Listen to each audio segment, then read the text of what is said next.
आज आप इन दो तस्वीरों को देखिए।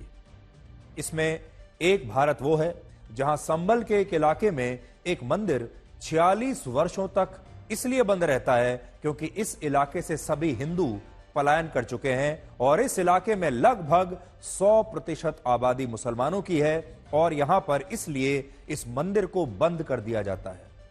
दूसरा भारत वो है जहां नालंदा के माड़ी गांव में लगभग 100% आबादी हिंदुओं की है, लेकिन इसके बावजूद यहां रहने वाले हिंदू इस इलाके की मस्जिद से हर रोज अजान की आवाज लगाते हैं और इस मस्जिद की उसी तरह से देखरेख करते हैं जैसे मंदिर की देखरेख की जाती है। यह वो अंतर है जो धर्मनिरपेक्ष भारत की सच्चाई को दिखाता है और वो सच्चाई यह है कि संभल के जिस इलाके में अब सिर्फ मुसलमान रहते हैं, जहां एक भी हिंदू वहां नहीं रहता है, वहां हिंदू मंदिर पर 46 वर्षों से ताला लगा हुआ है।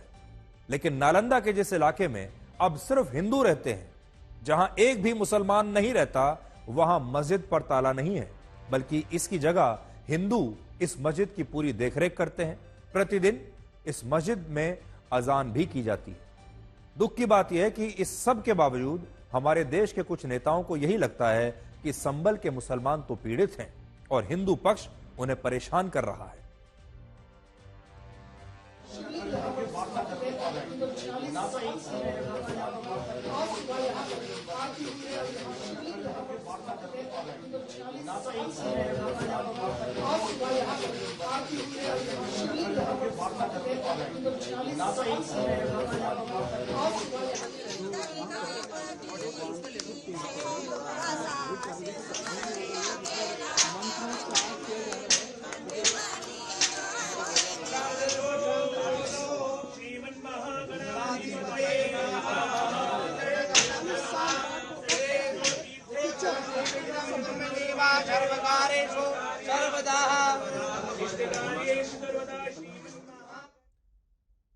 भारत के ये दो रूप आज हमने सबसे पहले आपको दिखाए। एक तरफ संभल है जहां पर एक ऐसा इलाका है जहां 100% मुसलमान रहते हैं, एक भी हिंदू बचा नहीं है और यहां मंदिर को बंद कर दिया गया 46 साल से। दूसरी तरफ नालंदा में एक ऐसा इलाका है जहां 100% हिंदू हैं, एक भी मुस्लिम परिवार नहीं है, लेकिन वहां मस्जिद आज भी वैसे ही चल रही है। मस्जिद की देखभाल हिंदू परिवार करते हैं। संभल में पुलिस को एक ऐसा हिंदू मंदिर मिला है जो पिछले 46 वर्षों से बंद पड़ा था। पुलिस के मुताबिक यह मंदिर 500 वर्ष पुराना हो सकता है और इसका नाम है कुमार कार्तिकेय महादेव मंदिर, जिसकी तस्वीरें अभी आप देख रहे हैं। यह मंदिर संभल की उस शाही जामा मस्जिद से सिर्फ 1 किलोमीटर दूर है जहां हिंदू पक्ष एक प्राचीन मंदिर होने का दावा करता है। आपको याद होगा पिछले महीने 29 नवंबर को हमने आपको संभल का एक पुराना नक्शा दिखाया था जिसके मध्य क्षेत्र में भगवान विष्णु का एक मंदिर था, बाईं तरफ भगवान शिव का मंदिर था और दाईं तरफ भगवान कल्की का एक मंदिर था। यह वही नक्शा है जो आपकी स्क्रीन पर इस समय आप देख रहे हैं और बीच में शाही जामा मस्जिद है और उसी परिसर में आपको एक हरि मंदिर दिखाई देगा। एक तरफ आपको कल्की मंदिर दिखाई देगा और दूसरी तरफ शिव मंदिर दिखाई देगा और यह संभल का एक पुराना नक्शा है। दावा है कि पुलिस ने 46 वर्षों के बाद जिस हिंदू मंदिर का दरवाजा खुलवाया है, यह वही शिव मंदिर है जिसका जिक्र इस नक्शे में किया गया है और इस नक्शे में जो शिव मंदिर आपको दिखाई दे रहा है, यह वही मंदिर है जिसे पुलिस ने अब 46 साल के बाद खुलवाया है। फिलहाल जिस इलाके में यह मंदिर है उसे खग्गू सराय मोहल्ला कहते हैं, जहां 50 साल पहले 100 से ज्यादा हिंदू परिवार रहा करते थे। लेकिन वर्ष 1978 के सांप्रदायिक दंगों में जब 184 हिंदुओं का नरसंहार हुआ, तब बाकी बचे हिंदू परिवारों ने इस मोहल्ले से पलायन कर दिया और वो लोग यहां से भाग गए। ये सारे हिंदू इस इलाके को छोड़कर दूसरे इलाकों में, दूसरे शहरों में या फिर जिलों में चले गए। आपको ये पता भी नहीं होगा कि वहां इतना बड़ा हिंदुओं का नरसंहार हो चुका है इसी संभल के इलाके में। आज इस इलाके में सिर्फ मुस्लिम परिवार रहते हैं और हिंदू पक्ष का आरोप है कि मुसलमानों के डर की वजह से यह मंदिर 46 वर्षों से ऐसे ही बंद रहा। लेकिन मुस्लिम पक्ष का यह कहना है कि अगर उन्हें इस मंदिर से कोई नफरत होती तो क्या इस मंदिर का ढांचा और इसमें मौजूद शिवलिंग और भगवान हनुमान की प्रतिमा आज सुरक्षित रहती, सुरक्षित बचती? आज बड़ा सवाल यह है कि क्या देश को संभल के मुसलमानों की सिर्फ इसलिए तारीफ करनी चाहिए क्योंकि उन्होंने इस मंदिर को तोड़ा नहीं और सिर्फ इस पर ताला लगा दिया? तो आज बहुत सारे लोग ये कह रहे हैं कि शुक्र मनाइए कि यह मंदिर सुरक्षित है, इसमें अंदर जो प्रतिमाएं हैं देवी देवताओं की वो सुरक्षित हैं, लेकिन इसके बारे में कोई नहीं कह रहा कि 46 वर्षों से इस मंदिर को बंद भी तो रखा गया है। असल में इस मंदिर की कहानी कुछ और है। वर्ष 1978 में जब हिंदू और मुसलमानों के बीच दंगे हुए तब तनावपूर्ण हालात को देखते हुए इस मंदिर को बंद कर दिया गया। प्रशासन और उस समय की जनता पार्टी की सरकार का यह मानना था कि इस मंदिर में पूजा पाठ होने की वजह से इस इलाके में तनाव और भी ज्यादा बढ़ सकता है। तो सोचिए उस समय की सोच क्या रही होगी कि अगर इस मंदिर में पूजा पाठ हुआ तो इलाके में तनाव बढ़ जाएगा, इसलिए इस मंदिर को बंद कर दिया जाए, इसमें पूजा पाठ बंद कर दी जाए। उस समय कई महीनों तक संभल में कर्फ्यू लगा रहा और इस दौरान यह मंदिर बंद रहा और इस मंदिर से 1 किलोमीटर दूर संभल की शाही जामा मस्जिद भी, वहां आने वाली भीड़ को लेकर उस पर भी सख्त नियम लगाए गए। लेकिन कड़वी सच्चाई यह है कि दंगों के कुछ महीनों के बाद शाही जामा मस्जिद में लोगों ने फिर से नमाज पढ़ना शुरू कर दिया, लेकिन इस हिंदू मंदिर पर लगाया गया ताला इसके बाद से कभी खुला नहीं। तो पहले सख्त नियम दोनों पर लागू हुए जब दंगे हुए, जामा मस्जिद पर भी और इस मंदिर पर भी, लेकिन कुछ दिनों के बाद जामा मस्जिद तो खुल गई लेकिन यह मंदिर दोबारा नहीं खुला। अगर संभल में बहुसंख्यक मुसलमान सद्भाव चाहते थे तो उन्होंने मस्जिद की तरह मंदिर को खुलवाने की पहल क्यों नहीं की? आज बड़ा सवाल यह है। हिंदू पक्ष का कहना है कि यह मंदिर मुस्लिम इलाके में था, इसलिए इस पर ताला लटका रहा और अब पुलिस भी यही कह रही है कि इस मंदिर की जमीन पर अतिक्रमण हुआ है और ऐसे सभी लोगों पर जिन्होंने अतिक्रमण किया है उन पर कार्रवाई की जाएगी।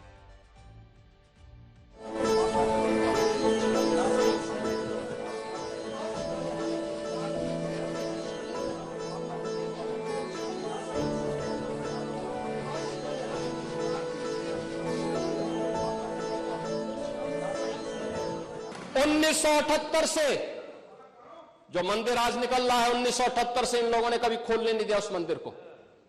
जो आज बजरंगबली का मंदिर निकल रहा है, जो वहां पर आज 22 कुएं किसने बंद किए थे?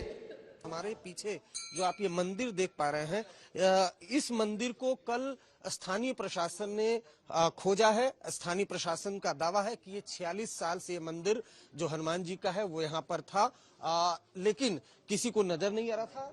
जब इलीगल इंक्रोचमेंट हटाया जा रहा था उस दौरान ये मंदिर डिस्कवर हुआ और उसके बाद यहाँ पर पूजा अर्चना की गई। स्थानीय प्रशासन के लोगों ने भी पूजा अर्चना की, साफ सफाई यहाँ पर हुई है। आप देख पा रहे हैं जो एक महिला है वो पूजा पाठ यहाँ पर कर रही है। हम कोशिश करते हैं उनसे बात करने की। ये मंदिर कब कितने सालों से है और क्या रोजाना इसी तरह पूजा कर रही थी? तो बहुत साल में आए मंदिर में पूजा करने, हमें तो पता भी ना मंदिर है या ना है यहाँ पर। अच्छा। अब पता चली तब आए पूजा करने। बंद पड़ा था लेकिन मालूम था क्या मंदिर है?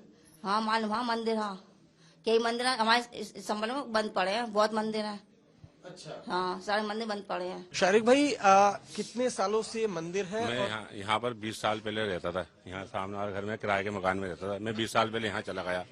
जिस समय यहाँ रहता था वहाँ पर 5-6 हिंदू परिवार रहते थे, लेकिन किसी कारण से सब परिवार छोड़ के यहाँ बेच के चले गए थे।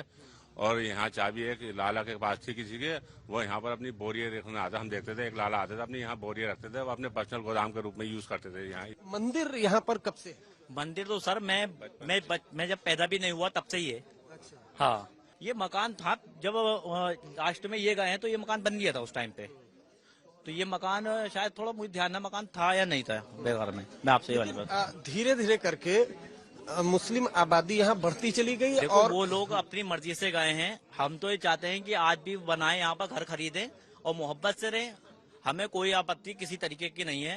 और हमारे पंडित जी, हमारे जो पंडित जी थे, ये वाला घर पंडित जी का था, उनके ही घर में रहना सहना हमारा खुद का। अभी एएसआई को हमने पत्र लिखा है कूप के बारे में और मंदिर के बारे में। वो जब आएंगे कार्बन डेटिंग होगी, उसके बाद इसका वास्तव में पता चलेगा। हमारा तो दादा लाई था मकान, हाँ पुराना पुश्तैनी मकान। पुश्तैनी मकान। कब आप लोग यहाँ से हम तो 17 साल हो गए यहाँ से गए। किस वजह से आप लोग यहाँ से छोड़ कर गए थे? सब लोग चले गए थे ना मोहल्ला खाली करके, तो फिर आखिर में हम ही गए थे। वजह क्या थी जाने की यहाँ पर? भैया आने जाने में जरा कुछ दहशत रहती थी। लगभग 20-25 परिवार रहते होंगे। हम लोगों ने 95 वोट डाले हैं, जो हम मतलब वोट डालने वाले थे 95 लोग थे यहाँ पे मौजूद हम। हाँ, और सन 78 के बलबे के बाद लोगों ने जाना शुरू कर दिया यहाँ से। आज हम आप सबको संबल का वो सच बताना चाहते हैं जो मुस्लिम तुष्टीकरण की राजनीति में आज तक दबा रहा। और आज अपनी इस बात को साबित करने के लिए मैं कुछ सबूत लेकर आया हूं, कुछ पुस्तकें लेकर आया हूं, कुछ दस्तावेज लेकर आया हूं। इनमें पहली पुस्तक का नाम है बाबरनामा। और ये जो बाबरनामा है, ये पहले मुगल शासक बाबर की आत्मकथा है, जिसे बाबर ने खुद तुर्की भाषा में लिखा था। इसलिए इसे तो आप झुठला नहीं पाएंगे, क्योंकि ये बाबर की अपनी खुद की कहानी है, जो बाबर ने खुद लिखी अपने बारे में और उस समय क्या होता था उस समय के बारे में। और इसीलिए इसका नाम बाबरनामा लिखा गया है। और इसके 2 संस्करण हैं, ये देखिए, दोनों मैं आपके लिए लेकर आया हूं। ये बाबरनामा है, यानी बाबर की कहानी है। और आपको मैं ये भी बता देता हूं कि ये कब लिखी गई है। बाबरनामा जो है ये 1531 की किताब है। 1531 यानी ये वही समय है जब अयोध्या में राम मंदिर को तोड़कर उस पर बाबरी मस्जिद बनी थी। उसके 2 साल के बाद, या समझ लीजिए 3 साल के बाद, यह बाबरनामा लिखा गया। ये 2 पुस्तकें हैं जो मैं आपको बताऊंगा कि बाबर ने खुद अपनी इस आत्मकथा में क्या लिखा है। आप भी चाहें तो क्रॉस चेक कर सकते हैं बाबरनामा से। इसके अलावा दूसरी पुस्तक का नाम है आईने अकबरी। इस पुस्तक को अकबर के एक दरबारी अबुल फजल ने लिखा था।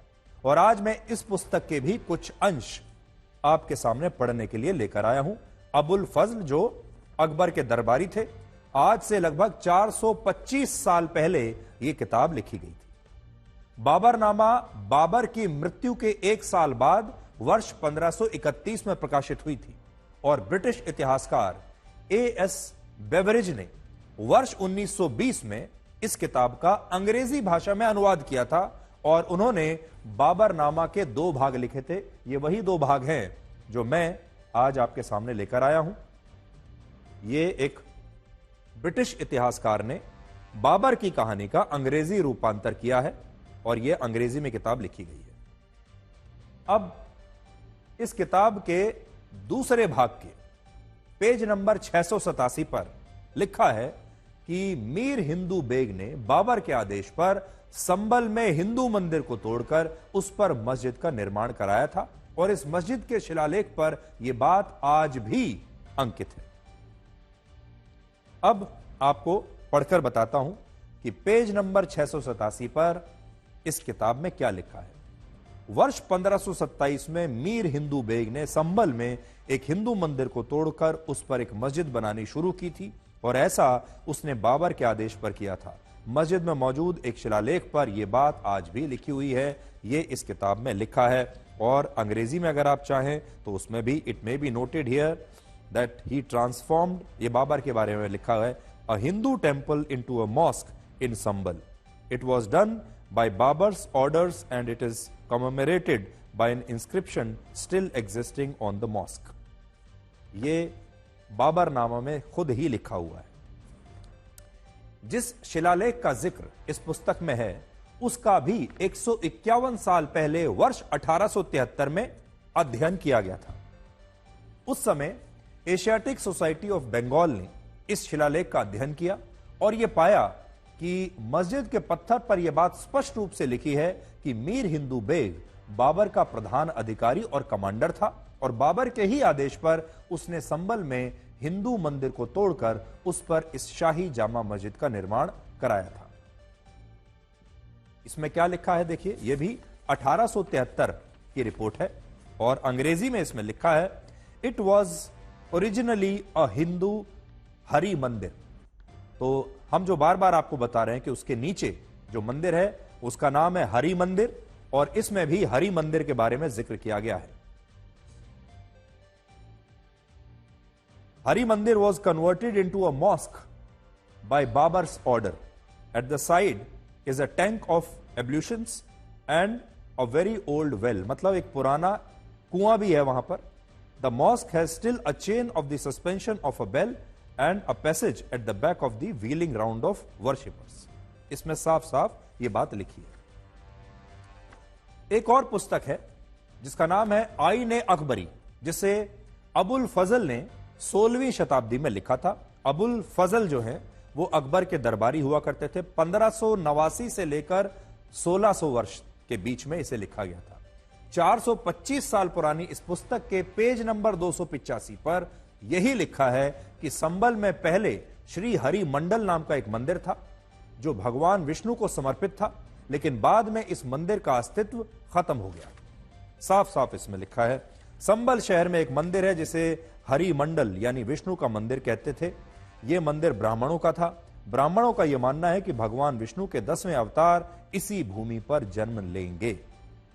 और अंग्रेजी में पढ़ूं, in the city of Sambhal is a temple called Hari Mandal, the temple of Vishnu belonging to a Brahmin. और फिर इसमें लिखा है कि 10वां अवतार विष्णु का जो है वो यहीं जन्म लेंगे। ये सारी किताबें मुगलों और अंग्रेजों के समय में 150 से 400 वर्ष पहले लिखी गई। उस समय ना कांग्रेस थी, ना बीजेपी थी, ना आरएसएस था, ना भारत की यह राजनीति थी, ना चुनाव थे। और इन सभी में यह बात स्पष्ट रूप से बताई गई है कि संबल में शाही जामा मस्जिद का निर्माण एक हिंदू मंदिर को तोड़कर किया गया। बड़ी बात यह है कि अयोध्या में राम मंदिर के स्थान पर बाबरी मस्जिद का निर्माण वर्ष 1528 में हुआ। तिथि आप याद रखिएगा, 1528 में बाबरी मस्जिद बनी राम मंदिर को तोड़कर अयोध्या में, जबकि संबल में हिंदू मंदिर को तोड़कर, हरि मंदिर को तोड़कर शाही जामा मस्जिद का निर्माण इसके अगले ही वर्ष 1529 में हुआ। और इन दोनों घटनाओं में सिर्फ 1 साल का अंतर था। लेकिन आज इन सारे साक्ष्यों और तथ्यों को नजरअंदाज करके हमारे देश के कुछ विपक्षी नेता और अपने आप को धर्मनिरपेक्ष कहने वाले कुछ लोग ये कह रहे हैं कि हिंदू पक्ष के कुछ लोग देश में आग लगाना चाहते हैं, तनाव पैदा करना चाहते हैं। आज बड़ा सवाल यह है कि साक्ष्यों के साथ सही इतिहास की बात करना सांप्रदायिक कैसे हो सकता है। आज हमारे देश का एक खास वर्ग यह साबित करने में लगा है कि मुसलमानों ने हिंदुओं के पलायन के बाद भी इस मंदिर को कोई नुकसान नहीं पहुंचाया, लेकिन वो ये नहीं बता रहे कि यह मंदिर 46 वर्षों तक बंद क्यों पड़ा रहा और एक मुस्लिम बाहुल इलाके में बंद पड़े मंदिर को कभी खुलवाने की कोशिश क्यों नहीं हुई और इस इलाके से सारे हिंदू परिवार भाग क्यों गए। अगर पुलिस इस इलाके में बिजली चोरी के खिलाफ निरीक्षण के लिए एक अभियान न चलाती तो इस मंदिर के बारे में आज भी किसी को पता नहीं चलता। तो पुलिस को भी कैसे पता चला? पुलिस तो बिजली चोरी को पकड़ने के लिए गई थी और बिजली की चोरी पकड़ते पकड़ते उन्हें यह मंदिर दिखाई दे गया। इस मंदिर के साथ पुलिस को एक कुआं मिला जिसकी खुदाई में हिंदू देवी देवताओं की खंडित मूर्तियां मिली है। इनमें एक मूर्ति भगवान गणेश की है, दूसरी मूर्ति देवी पार्वती की है और तीसरी लक्ष्मी जी की है। ऐसा दावा किया गया है कि वर्ष 1978 के सांप्रदायिक दंगों से पहले हिंदू समुदाय के लोग इस कुएं से पानी लेकर इसी मंदिर में जलाभिषेक किया करते थे, लेकिन बाद में इस कुएं को नष्ट कर दिया गया और अब इसमें खुदाई के दौरान पुलिस को हिंदू देवी देवताओं की मूर्तियां मिली हैं। पुलिस का यह भी कहना है कि संबल के इस इलाके में ऐसे 22 कुएं और हो सकते हैं और पुलिस इन कुओं के अस्तित्व को तलाशने के लिए अब आगे भी अपनी कार्रवाई को जारी रखेगी और इस कार्रवाई में एएसआई से भी मदद ली जाएगी। फिलहाल इस कुएं की जो खुदाई है वो 15 से 20 फीट तक हो चुकी है और लगातार जो कुएं की खुदाई है वो की जा रही है। अभी जो है कुएं से प्राप्त हुई है 15 से 20 फुट कुआं खुद चुका है। उसके बाद ये मूर्ति अभी इसमें से निकली जो कि खंडित है। ये देखिए यहाँ पर जो गणेश जी की जो प्रतिमा है उसको यहाँ पर आप लोग देख सकते हैं यहाँ पर लगातार जो खुदाई है उसके दौरान ये प्रतिमा यहाँ पे मिली है। और हालांकि इसको लेकर के एएसआई के जो पत्र लिखा गया है डीएम के द्वारा, अभी कुछ ही देर पहले 2 प्रतिमाएं मिली, लेकिन अब यहाँ पर जो गणेश जी की प्रतिमा यहाँ पर मिली है। एसपी है श्रीचंद जी, ये यहाँ पर मौजूद है। सीओ अनुज चौधरी यहाँ पर मौजूद है।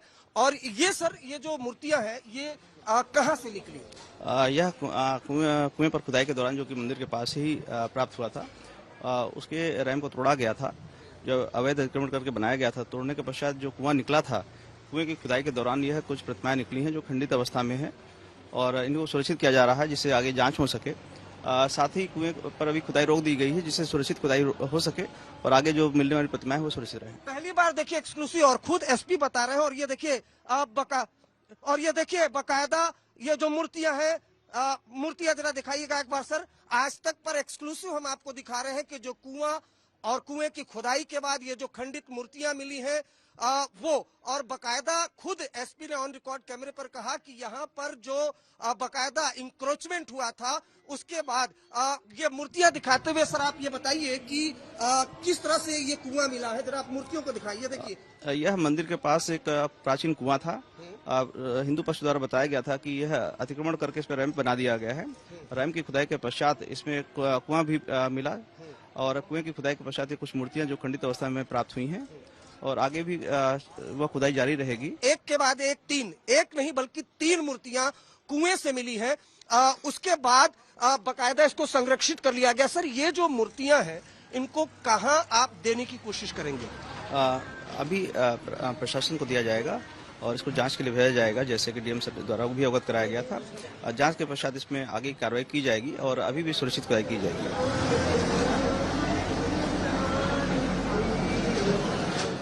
आज संबल हिंसा की इतनी चर्चा इसलिए हो रही है क्योंकि यह मामला मुसलमानों से जुड़ा है। विपक्षी नेता यही बताने में लगे हैं कि बीजेपी की सरकार संबल में मुसलमानों के खिलाफ साजिश कर रही है और मुसलमानों को झूठे आरोपों में फंसाया जा रहा है। लेकिन क्या आपको पता है कि इसी संबल में आज से 46 साल पहले वर्ष 1978 में भी अब तक के सबसे बड़े दंगे हुए थे, सबसे बड़े सांप्रदायिक दंगे। इस बार सांप्रदायिक दंगे नहीं थे, इस बार जो दंगे थे या जो हिंसा थी वो पुलिस और वहां के जो मुस्लिम प्रोटेस्टर्स थे उनके बीच थी।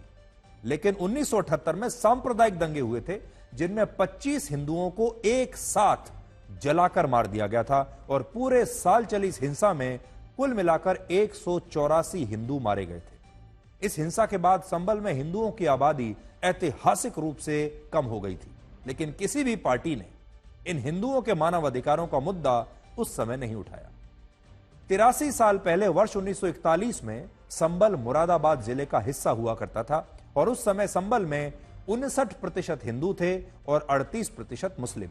लेकिन आज संबल टाउन में 22% हिंदू हैं और 78% मुस्लिम हैं। संबल उप जिले में भी हिंदू अल्पसंख्यक हो चुके हैं और वहां हिंदू 44% हैं और मुस्लिम आबादी 52% है। और ये आंकड़े वर्ष 2011 की जनगणना के हैं और इस बात को भी 13 वर्ष बीत चुके हैं। अब तो वहां हिंदुओं की संख्या और भी कम हो चुकी होगी। एक जमाने में संबल की 100% आबादी हिंदुओं की थी। 5 ईसा पूर्व में संबल का इलाका पांचाल साम्राज्य का हिस्सा था और बाद में यह मौर्य वंश का हिस्सा बना। उस समय भी प्राचीन काल में इस इलाके को संबल कहते थे और इस नाम का जिक्र पौराणिक मान्यताओं में भी मिलता है। कहते हैं कि कलयुग में भगवान विष्णु जिस शंबल ग्राम में कल्कि का अवतार लेंगे वो शंबल ग्राम आज का ये संबल शहर ही है। और हाल ही में कल्कि नाम की जो फिल्म आई थी, आपने देखा होगा, एक फिल्म आई थी दक्षिण भारत की जिसका नाम था कल्कि।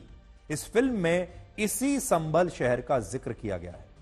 लेकिन मौजूदा हकीकत यह है कि संबल के कई इलाकों से हिंदू अब पलायन कर चुके हैं, भाग चुके हैं और अब भी संबल के अल्पसंख्यक हिंदुओं को वर्ष 1978 के दंगों से डर लगता है। ये दंगों का डर उन्हें आज भी सताता है।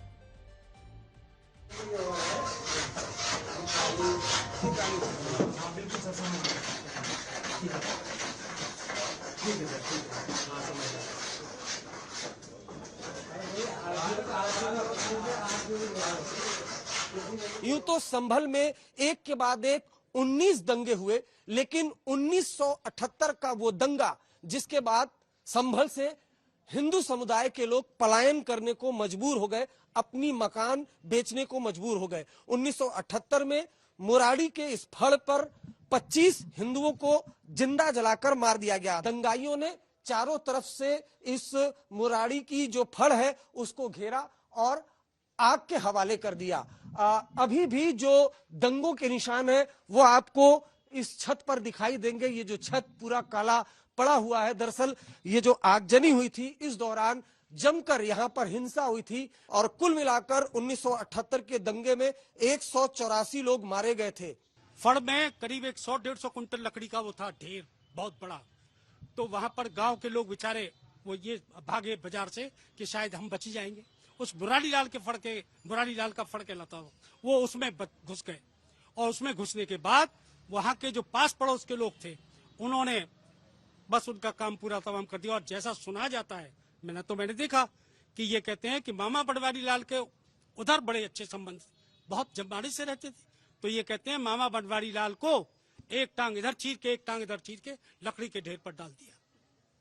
महिलाओं की वो चैने मिली वहां करीब, जैसा अब मैं तो क्या कह सकता हूं, ऑन रिकॉर्ड 28-30 लोगों को उस लकड़ी के ढेर पर डाल दिया गया। उससे जो लोगों की दहशत बनी, लोग पलायन कर गए। कई जगहों पर मासा कहर हुआ है, बिल्कुल नरसंहार की तरह से। आप मानिए उस समय पर 183-84 लोग की डेथ हुई थी उस पूरे बलमे में, और बहुत दहशत का माहौल हो गया उस समय पर। पुलिस जो है कुछ भी एक्शन नहीं ले पाई। कम से कम आप मानिएगा कि शाम तक भी कहीं कोई स्थिति कंट्रोल में नहीं ले पाए। जिलाधिकारी ने कोई आदेश नहीं दिया कि भाई शूट साइट हो जाती थी, तो कोई ऐसा आदेश ही नहीं आया वहां। तो लगातार अफरा तफरी का माहौल, और सब तरफ यही मुस्लिम से हिंदू जो थे वो गांव देहात से आते हैं। चारों तरफ बॉर्डर पर हिंदू वो मुस्लिम होते हैं, और गांव देहात से जो आता है वो सब वहीं का वहीं अंदर शहर में फंसा हुआ था, और जहां जो भी मौका लगा वो मार दिया गया। बस 78 में बहुत बच्चे छोटे थे, तो हम तो लोग सब घर में ही रखते थे ज्यादातर। बहुत कम बच्चों को भेजा हमने। झगड़ा बहुत होता था आपस में। हम वैसे सामने मुसलमान रहते हैं, वो बहुत अच्छी तरह से पेश आते थे। फिर झगड़ा हुआ तो वो ऐसी उसमें आ गए उपद्रवी में। 78 का दंगा याद? हाँ, 78 का याद है। मैं छोटा था, लगभग उस समय होऊंगा 8-9 साल का, मगर फिर भी ध्यान है। 78 के बाद और भी दंगे हुए? 78 के बाद काफी दंगे हुए हैं। 80 का भी हुआ। उस समय में तो ऐसा हो गया था कि आप ऐसे समझिए एक त्योहार सा था ये कर्फ्यू जो था। 1.5 साल में कर्फ्यू लग ही जाता था संभल में। जी। तो जितना जिसको वहाँ कैपेसिटी मोहल्लों में रहने वालों की, वो लोकल में उन्होंने जगह ले ली बाहर हिंदू मोहल्लों में जाके, या कुछ जो बाहर जा सकते थे रिश्तेदारी में अपनी बहनों ने जगह दिलवा दी तो बाहर रहने लगे। तो उससे व्यापार भी प्रभावित हुआ और उनका जीवन भी प्रभावित रहा कई साल तक। अपने आप को एडजस्ट करने में समय तो लगता है थोड़ा सा, वो भी रहा। पलायन हुआ सब चारों तरफ से पलायन हुआ। अब हम आपको यह बताएंगे कि जय श्री राम जैसा भक्तिपूर्ण और आस्था से भरा हुआ जयकारा आखिर सांप्रदायिक नारा कैसे बन गया, राजनीतिक नारा कैसे बन गया। आज हमारे देश में बहुत सारे धर्मनिरपेक्ष लोगों को जय श्री राम कहने पर आपत्ति है, और आज उत्तर प्रदेश के मुख्यमंत्री योगी आदित्यनाथ ने भी यह सवाल किया विधानसभा में कि कुछ लोगों को जय श्री राम के नारे पर आपत्ति क्यों है, और अगर हिंदुओं ने भी कभी अल्लाहू अकबर के नारे को सांप्रदायिक कहना शुरू कर दिया तब क्या होगा। यह सवाल उठाया है उत्तर प्रदेश के मुख्यमंत्री ने। उत्तर प्रदेश के हमारे सभी लोग अपने सामान्य संबोधन में राम राम ही कहते हैं, तो जय श्री राम कहां से सांप्रदायिक संबोधन हो गया? कहां से सांप्रदायिक संबोधन हो गया? हमारे यहां हम जगते हैं राम ही राम बोलते हैं, मिलते हैं राम राम का संबोधन होता है, और अंतिम यात्रा में विदा करते हैं तब भी राम नाम सत्य है ही बोलते हैं। राम के बगैर तो हमारा कोई काम ही नहीं है। और अगर जय श्री राम किसी ने बोली दिया तो इसमें उत्तेजना का मतलब, ये नियत आप समझ सकते हैं। ये कहना कि उत्तेजक नारे लगाए जा रहे थे, जय श्री राम का नारा उत्तेजक नहीं है, ये हमारी श्रद्धा का नारा है। हमारी आस्था का प्रतीक है। कल मैं आपसे कहूंगा कि अल्लाह अकबर का जो स्लोगन है ये हमें अच्छा नहीं लगता, नहीं आपको हम रोकें तो क्या आपको अच्छा लगेगा? अब बड़ा सवाल यह है कि सियावर रामचंद्र की जय या सीताराम या जय श्री राम के बीच क्या अंतर है? जय श्री राम जैसा भक्तिपूर्ण और आस्था से भरा हुआ जयकारा आखिर सांप्रदायिक और उग्र नारा कैसे बन गया? जय श्री राम का शाब्दिक अर्थ है भगवान राम की जय हो। बहुत सारे लोग इसे एक नारा कहते हैं, लेकिन ये एक नारा नहीं है, बल्कि ये एक उद्घोषणा है जिससे भगवान राम की महिमा का उल्लेख किया जाता है। यह दावा पूरी तरह से सही नहीं है कि इस उद्घोषणा का उल्लेख रामायण में कहीं नहीं है। रामायण में जय श्री राम और जय सिया राम के भावार्थ का कई जगहों पर उल्लेख आता है। हालांकि यह बात सही है कि जय श्री राम की उद्घोषणा पहले सामान्य नहीं थी। पहले लोग अपने संबोधन में सीताराम कहते थे और इस बात का जिक्र पंडित जवाहरलाल नेहरू ने भी अपने एक भाषण में किया था। भारत के ज्यादातर इतिहासकार मानते हैं कि सीताराम की उद्घोषणा का संशोधन वर्ष 1980 के दशक में हुआ, जब टीवी पर पहली बार रामायण सीरियल का प्रसारण शुरू हुआ। उस समय रामायण सीरियल में जय सिया राम का उपयोग हुआ और यह वो उद्घोषणा थी जिसका इस्तेमाल अवध क्षेत्र में होता था। लेकिन ऐसा दावा किया जाता है कि आरएसएस ने राम मंदिर के लिए हुए आंदोलन में जय सिया राम की उद्घोषणा में सिया राम को श्री राम से बदल दिया। कई लेख ये बताते हैं कि ऐसा इसलिए किया गया क्योंकि जय सिया राम की उद्घोषणा में उत्तेजना नहीं थी, बल नहीं था, लेकिन जय श्री राम की उद्घोषणा में उत्तेजना के साथ साथ एक आह्वान था, एक ताकत थी, एक बल था। और जय श्री राम की उद्घोषणा आंदोलन के लिए हिंदू संगठनों को ज्यादा ठीक लगी और इस आंदोलन में, यानी राम मंदिर का जो आंदोलन है, उसमें जय श्री राम की उद्घोषणा होने लगी, इसका इस्तेमाल होने लगा।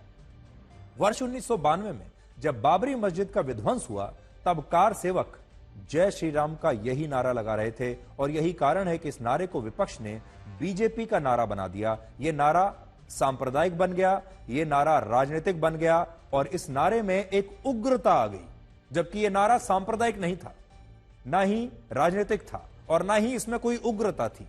इसका शाब्दिक अर्थ है भगवान श्री राम की जय हो। यहां एक विरोधाभास यह भी है कि जब असदुद्दीन ओवैसी संसद में जय फिलिस्तीन का नारा लगाते हैं तो इसे सांप्रदायिक नहीं माना जाता, लेकिन जय श्री राम के नारे को एक वर्ग नफरत का पर्याय मानने लगा है। अब हम आपको यह बताने वाले हैं कि आज पाकिस्तान के एक पूर्व मंत्री फवाद चौधरी ने कांग्रेस की नेता प्रियंका गांधी वाड्रा की इतनी तारीफ क्यों की है। आज प्रियंका गांधी वाड्रा एक ऐसा बैग लेकर संसद भवन पहुंची जिस पर फिलिस्तीन लिखा हुआ था। इस तस्वीर को देखकर पाकिस्तान के पूर्व मंत्री फवाद चौधरी ने सोशल मीडिया पर लिखा कि फिलिस्तीन के समर्थन में जैसा साहस प्रियंका गांधी वाड्रा ने दिखाया है, वैसा साहस आज तक पाकिस्तान के किसी नेता ने नहीं दिखाया और इसके लिए प्रियंका गांधी वाड्रा की तारीफ होनी चाहिए। क्या आपने कभी सोचा है कि युद्ध तो यूक्रेन, सीरिया, लेबनान और यमन में भी हो रहा है, लेकिन प्रियंका गांधी वाड्रा ने फिलिस्तीन को ही क्यों चुना? फिलिस्तीन में सुन्नी विचारधारा के मुसलमान रहते हैं, जिनका भारत के 80% सुन्नी मुसलमान खुलकर समर्थन करते हैं और यही कारण है कि ओवैसी संसद में जय फिलिस्तीन का नारा लगाते हैं और प्रियंका गांधी वाड्रा फिलिस्तीन लिखा हुआ बैग लेकर संसद भवन में आती हैं, फोटो खिंचवाती हैं और वीडियो बनवाती हैं और ये फोटो ऐसी खिंची कि ये पूरे देश में आज वायरल हो गई। और प्रियंका गांधी वाड्रा इस बैग को क्यों लेकर आई थी? इसीलिए लेकर आई थी क्योंकि वो एक संदेश देना चाहती थी पूरे देश को, पूरी दुनिया को, कि वो फिलिस्तीन के साथ है। हालांकि जो लोग ये कह रहे हैं कि प्रियंका गांधी वाड्रा ने इस तरह की चिंता बांग्लादेश में हिंदुओं पर हो रहे अत्याचार को लेकर नहीं दिखाई, आज जब से ये तस्वीर सोशल मीडिया पर वायरल हुई है, लगातार उन्हें ट्रोल करने वाले लोग लिख रहे हैं कि उन्हें फिलिस्तीन की तो बड़ी चिंता है, लेकिन बांग्लादेश में जो हिंदुओं पर अत्याचार हो रहा है उसके बारे में वो कोई आवाज नहीं उठा रही। तो हम ये बताना चाहते हैं ये बात गलत है और उन्होंने बांग्लादेश में हिंदुओं और अल्पसंख्यकों पर हो रहे अत्याचार के मुद्दे को लोकसभा में बाकायदा उठाया है और उसका सबूत आप यहां देख लीजिए।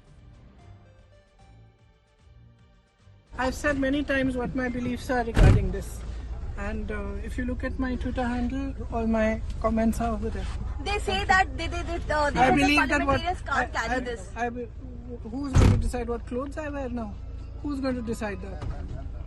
That's typical patriarchy, that you decide what clothes women wear also. Okay, ma'am. I don't subscribe to that. I will wear what I want. एक मुद्दा हम आपके सामने आज जरूर रखना चाहेंगे, और वो ये है कि क्या अतुल सुभाष की आत्महत्या भारत में पुरुषों के खिलाफ होने वाले अपराधों के लिए एक नया टर्निंग पॉइंट साबित हो सकती है।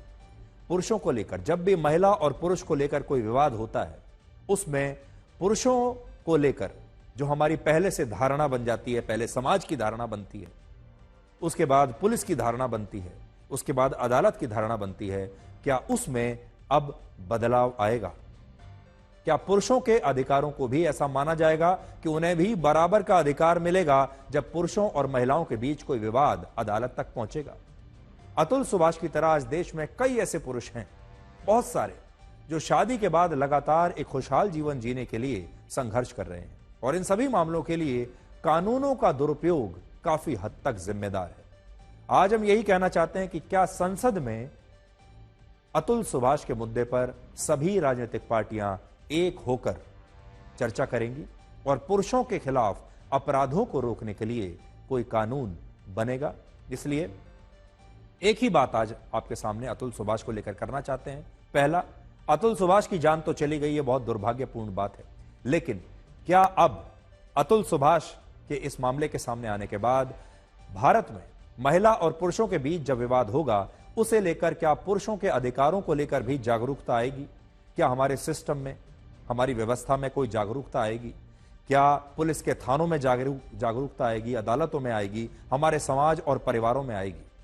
बड़ी बात ये। और दूसरी बात, इस मुद्दे पर संसद में चर्चा होनी चाहिए। इस मुद्दे पर, इसमें ना तो जाति है, ना धर्म है, और ना इस पर वोट है, इसलिए हमें लगता है कि कोई भी पार्टी इसे उठाएगी नहीं, लेकिन तो भी हमारा सुझाव है कि इस मामले पर संसद में चर्चा जरूर होनी चाहिए।